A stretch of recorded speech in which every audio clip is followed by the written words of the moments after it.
Perjalanan laut berubah aman, Satgas TMMD Kodim 1503 Tual siap wujudkan RTLH layak huni. Satuan Tugas TNI Manunggal Membangun Desa atau Satgas TMMD ke-127 Kodim 1503 Tual tiba dengan aman di Pelabuhan Desa Longgar Apara, Kecamatan Aru Tengah Selatan, Kabupaten Kepulauan Aru pada Selasa 3 Maret 2026 pukul 2 waktu Indonesia Timur.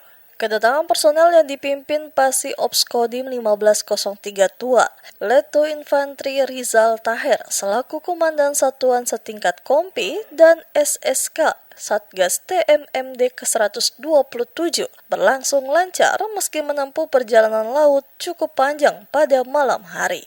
Setibanya di pelabuhan, personel langsung melaksanakan pengecekan kekuatan dan memastikan seluruh material pembangunan dalam kondisi aman. Setelah beristirahat sejenak hingga pagi hari, proses pembongkaran material untuk pembangunan rumah tidak layak huni dilakukan dengan melibatkan warga setempat. Dan SSK Satgas TMMD ke-127 Letu Infantri Rizal Taher mengatakan kedatangan pada dini hari merupakan bagian dari komitmen untuk memaksimalkan waktu pelaksanaan program.